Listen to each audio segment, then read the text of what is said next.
Hello, ladies and gentlemen. Welcome to a Paragon guide. I am Sylphin, and today we are taking a look at a beginner's guide for one of our favorite rangers and badass heroes, TwinBlast. So, ladies and gentlemen, TwinBlast is one of the go-to rangers. He was just nerfed in a recent patch, but he is very, very strong. So you're going to open up your selected deck screen and go to Starter Deck, Ranger Attack Speed. Very important that you go Ranger Attack Speed. We're going to talk about why the attack speed is the deck that we want, but right off the bat, we're going to take a health potion, a mana potion, and a Scout's Ward, just like that, and pick a lane. So as a ranger, TwinBlast excels at dealing damage from afar with his basic attacks. Simply, you just a basic attack here, and that is the damage that you do. We are focusing on this attack damage primarily, and that is what we want to be doing. The very first ability we're going to go for is his Q ability, or if you are on the PlayStation, your Square ability. It's called a Nitro. It's going to be double shot, and you get attack speed. You get 19.5 attack speed for 4 seconds. You get bonus attack speed that helps you do these basic attacks even faster. So it's a very, very strong ability. His main ability here that increases your damage and is really kind of like your surgical kind of knife for the enemy to really increase the damage that you deal. The next ability we're going to go for is his right click called Rapid Dash. Or sorry, Rocket Dash, my apologies. Why you want that is simply because here in these lanes, you do not want to get picked off, you don't want to get ganked, and you definitely want to stay alive. That ability alone is going to really, really help you stay alive. The thing you need to be aware of is it's kind of misleading. Rapid Dash that propels TwinBlast 650 units in the way he is facing, that is actually not correct. It is actually in the direction that he is traveling. So be very, very cautious here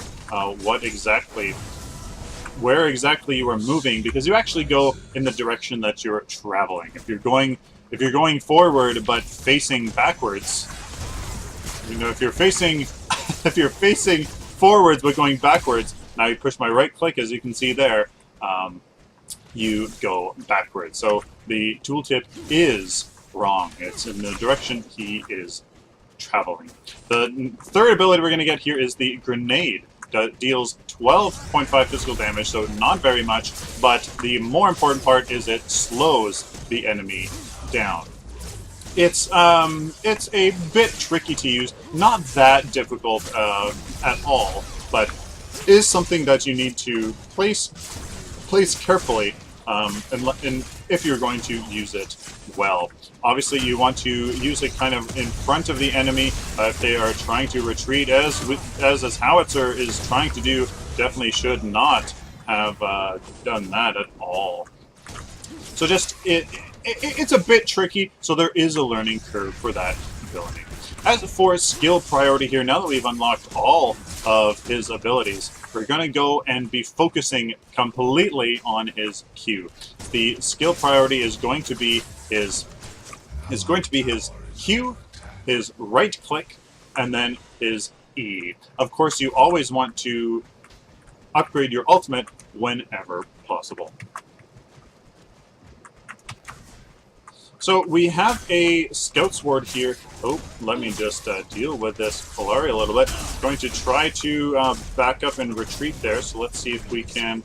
Oh, we got some significant lag here. I'm not sure what exactly is going on. That Scout's Ward you want to place right there, right where my mouse button is. And holy smokes, got some weird issues going on in this match. You want to place it right there on the shadow pad, trying to hide the Scout's Ward. The Scout's Ward does not get hidden when you place it, so you want to place it in that shadow pad so that it disappears from view, so the enemy simply can't take it out. Try to poke down the Scrim. TwinBlast deals excellent damage from afar, so make sure that you stay back here and try to just kind of keep the enemy at bay. Now his ultimate is very, very interesting. It's called Rocket. It's called Barrage.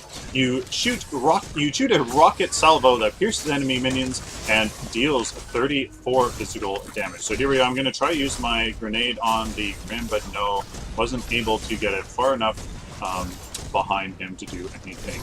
So this leg is really frustrating. I didn't hit a single thing there on that enemy. Now that we have our first 6 card power, we need to get our Brawler's Ward. Why are we getting this ward and upgrading our Scout's Ward? Simply because it has a different kind of ward. You want to use your 4 card power to get a mana and strike upgrade. The mana, I prefer not to have it, but in the starter deck, we work with what is given to us. So this Brawler's Ward gives us a different kind of ward. They do the same thing, so I place it there. It's going to give us vision, but as you can see there, it goes transparent. It's disappeared. So the enemy can't see it unless they have their own shadow ward, and then they do what we call as counter warding. They need to place their own shadow ward in order for them to see our ward and then subsequently destroy it. As you can see here, being able to go in on this tower, exactly what you want to do here in the early game. Stay in lane, try to get a little bit of an advantage from last hitting on the enemy minions, because if you last hit, ladies and gentlemen, you get actually 3 times as much card power as you otherwise would have. So here I'm going to try to last hit these minions back here, and look at that. Instead of just that 50, we get 150 card power for last hitting. So it's a very, very skill-based approach to trying to kind of get an advantage here in the early game. This Feng now needs to be careful. Even though, ladies and gentlemen, TwinBlast is a carry hero where he is going to be dealing less damage here in the early game and then getting very much stronger in the late game.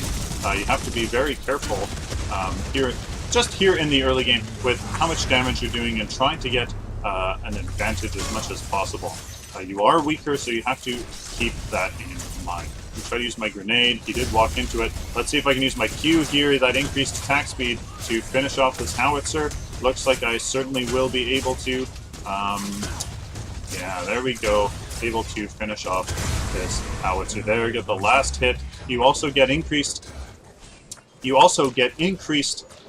Card power when you last hit heroes as well as towers. So to keep that in mind, trying to always get the last hits here on the enemy.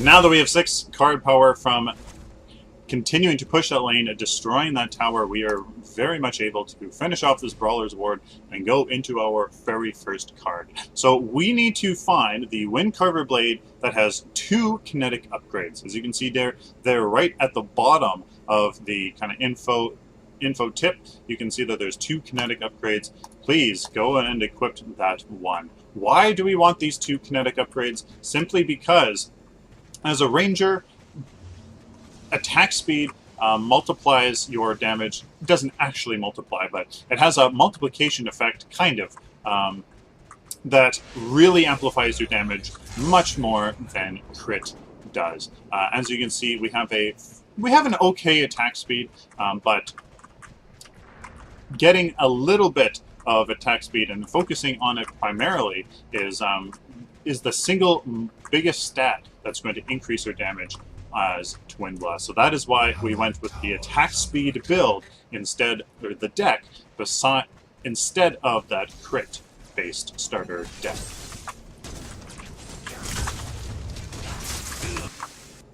So once more, we defended a tower, pushed into another tower, and we'll use our 6 card power here. Now this Wind Carver Blade, we really want these attack speed, but to better utilize our card points, we're going to go with this Major Strike and Kinetic. Already, without even that upgrade, I'm noticing a big difference, a pretty significant difference in his attack speed. So with 2 of these Wind Carver Blades that we will eventually get, that attack speed is really, really, really going to come into play. So we are really starting to see the increased damage here. I'm going to go in hard here on this Grim, and I'm going to use our ultimate. As you can see, there we go. That's the huge ultimate that you get. You get these massive rocket launchers on your arms. Very good ability for sure. Very, very strong one to use in these battles. Look at that damage just melting that howitzer, and we are still have yet to complete this card and that other Wind Carver Blade.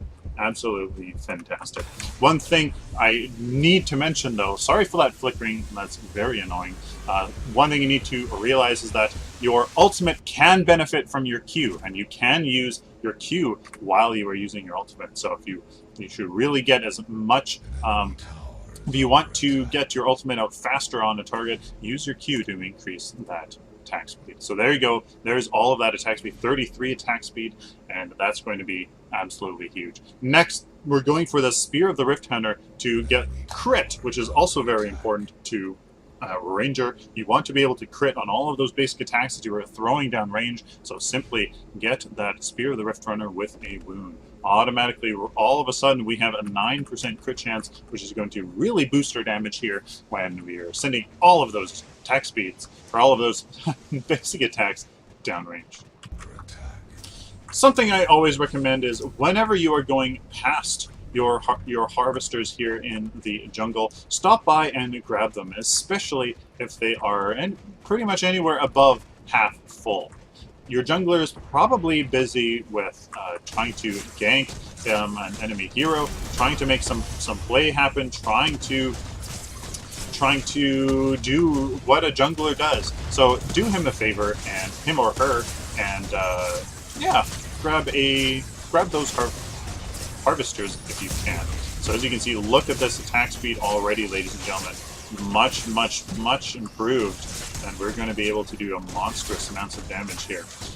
Your Q will start to fall off in its effectiveness simply due to diminishing returns. But ooh, overextended. Use our right click here to get back. Throw out our E to slow down that gadget from advancing. And there you go, trying to stay back and yeah, just be careful. There is that right click into the last hit there on that gadget. They definitely have to be careful in coming on to you. So look at this, able to completely melt that Feng Mao before he was able to teleport away. Very, very strong. As you're starting to see, there is, you know, there's kind of a bit of a strategy here with TwinBlast staying on the outskirts, dealing that damage to anybody that's trying to advance on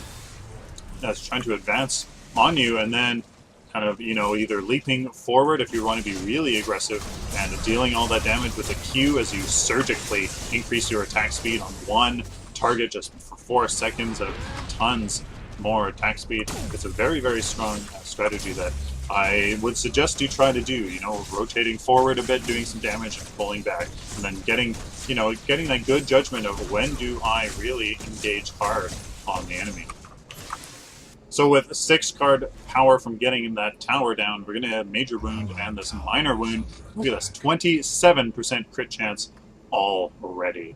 Absolutely bonkers. We'll be able to really get some good damage.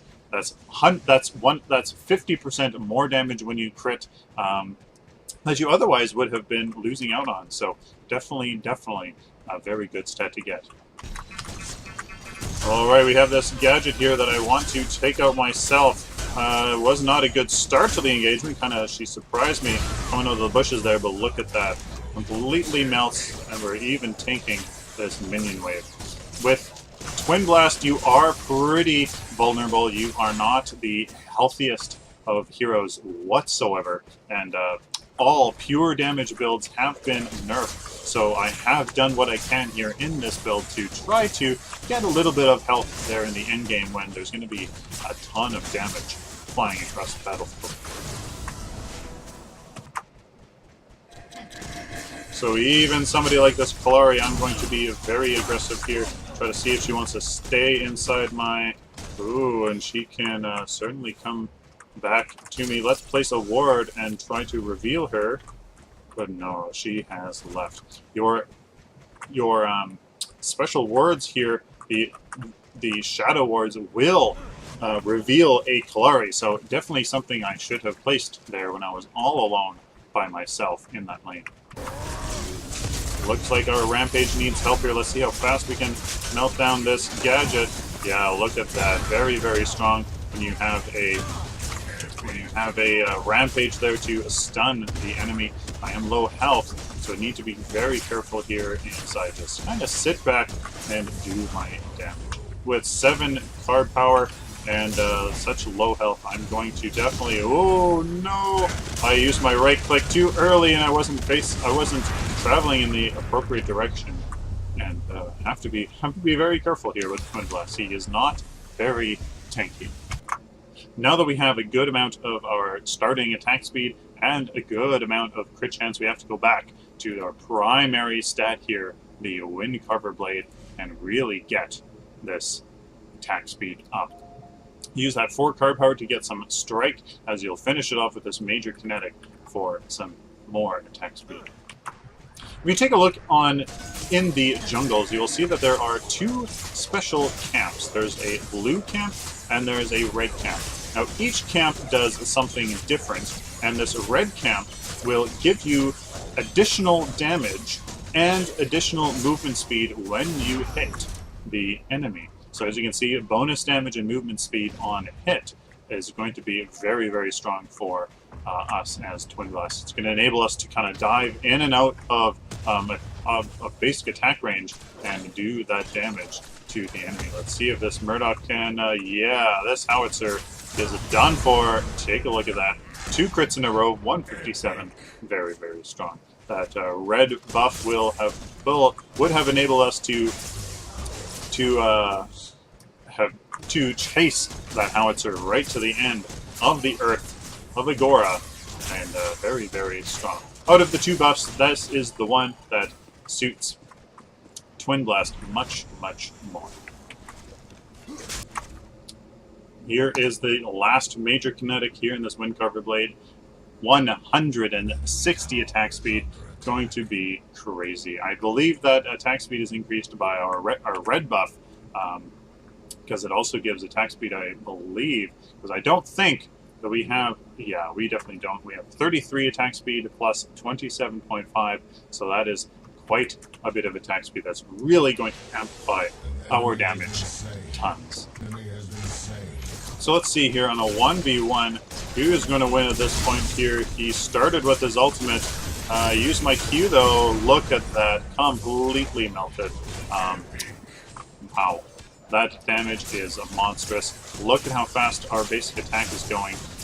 We certainly could make it go faster here with the custom deck, but I believe at this point, I think you could certainly be going more into either maybe perhaps a little bit more crit, but I don't think that would be the best. I think at this point, ladies and gentlemen, it would be best to, if you're building a custom deck, to go for some penetration, so that against a tank here like this Rampage, if they have any physical resistances, you can cut through that a little bit more. Also, we are really going to be needing some more health. You could even build maybe perhaps some resistances here on TwinBlast. Make him stay alive in these fights. Look at this melting we are doing to this Feng Mao. Just insane. Here is a showcase of his ultimate. Sorry, ladies and gentlemen, I didn't manage to catch that exactly on the camera there. I simply went... Oh, and I didn't even manage to use my Q. I simply... Oh, why did the Kalari not go on me? I certainly should have been dead there. That should have been dead as well. Okay. Sorry, so your ultimate is affected by your Q. You can use your Q to increase how fast your ultimate goes off. Definitely something very, very strong because it is quite a slow ability. I actually find that in lots of cases, before the end game, you start to actually lose overall damage if you use your ultimate, just because it is so slow and it doesn't really do that much damage in relation to your basic attack. The next ability we're going for, something I can't really choose, to be honest with you, ladies and gentlemen, the Amulet of the Veteran or this Blade of Agora. This Blade of Agora will give you 50% more damage when you crit, but this Amulet of the Veteran gives you a lot of health. I am honestly leaning more towards this Amulet of Veteran, but it is up to you.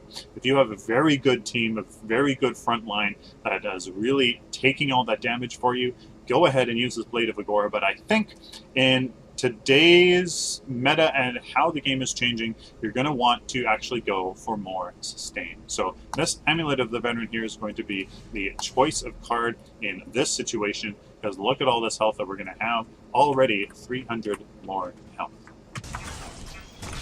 All right, ladies and gentlemen, let's showcase this ultimate into the Q. Look at that monster damage. If you are able to get your Q and ultimate off at the same time, it is a crazy amount of damage that is absolutely frightening to be the receiving end of. If you see a TwinBlast using his ultimate, get out of there, it hurts. As you can see, we can totally melt these towers, get that last hit mechanic from those towers as well, and just push down this lane right to the inhibitor. So, ladies and gentlemen, we are starting to see why they consider TwinBlast a carry. As soon as I get into the fight, I melt the enemy team. So this health here that we're going to focus on, and also this Adamant's Edge to finish off that little bit of health, is going to be very, very huge in this game. So 100 health is going to absolutely really, really be helpful. This Blade of Agora, I mean, it's up to you. It really is up to you. One could argue that at this point I have such a good advantage over the enemy team that this health would not be useful. So I'm going to say that in these last two cards, between the Amulet of the Veteran, the Adamant's Edge, and the Blade of Agora, it is up to you. Taking the Amulet of the Veteran and the Blade of Agora is a good balance. You get a lot of health, and then you get that damage. If you go the Amulet of the Veteran and then the Adamant's Edge, you're going very, very tanky. And then if you go the Blade of Agora with the Adamant's Edge, you're going as much damage here in these last three cards as possible. So I'm going to go the balanced approach here with those 800 more health and the Blade of Agora for that even more crit damage. So that we're going to finish off that 4-card power, the Major Strike and Minor Strike, and go and win this game. So, ladies and gentlemen, I barely got halfway across the map before I had gotten our last 3 card points. We used it to finish off this Major Strike here in this Blade of Agora and have completed the build. It is always surprising to me how strong these starter builds are. There's nothing fancy, there's no penetration, there's no armor, there's no any other kind of special unique passives or unique active card abilities. It's just simple and very, very good here for beginners, and it gives you an absolute very strong start to the game. I mean, I'm very, very impressed by this build, and I think if you use the cards that are in the deck in the way that I have prescribed here, that's going to be the most effective for winning games. You need that attack speed very early on in the game to bring up your potential a lot. That Brawler's Ward is going to keep you alive so that you don't die, you don't give that advantage to the enemy team, and that is exactly what you really... you don't want to do that. You don't want to give the enemy the pleasure and the power of killing you. And then in the mid game there, getting the crit is going to just skyrocket your ability. Here, I can just melt this Polari. Look at that. 3 shots for that Polari. I was trying to save this Grim from my flank here. So let's see just how strong this can be here. Slow him down. Just incredible. At this point, you are carrying your team. The way that the classes are designed, a Ranger increases the most here in the late game. You deal the most damage. Your team is focused around keeping you alive, keeping your damage on the battlefield, one-shotting those minions. Just insane. And there is the victory, ladies and gentlemen. Absolutely melting all of the enemies in their base. Very, very strong. Like I said before, very, very impressed by these starter decks. If you're obviously, if you're watching this video, looking for a better way to use these decks, trying to get some tips, and hopefully I did that for you. Started off with the Brawler's Ward. Very, very important that you get those wards, ladies and gentlemen. That keeps you alive and gives you that advantage in the early game. Went into the Windcarver Blade with those 2 kinetics, because that's the most important thing here on TwinBlast. Next into the Spear of the Rift Runner for that very important crit that just skyrockets your damage. Again, back to that attack speed, because that is, again, the most important thing. In the end here, trying to find a balance here between that Amulet of Veteran, the Blade of Agora, and also the Adamant Edge, trying to decide if you need more health, if you need more damage, where can you go? Like I said when I was talking about it, Adamant's Edge and the Amulet of the Veteran can be 2 cards. It gives you fair amount of health, or you go for the Adamant's Edge and the Blade of Agora for maximum damage. It's up to you. I would suggest more of the health. With how things are going, you're going to want to be more, you're going to want to err on the side of caution, and that health will just help you in the late game when all of that damage, as you could see, is flying across the battlefield. I hope that was useful. Please let me know down in the comments if it was, if you have any tips for me, or what you would like to see in the future. Please like the video if you liked it. If you disliked it, please leave a comment why. Hopefully I can improve. Until next time, like always, please subscribe. Take care.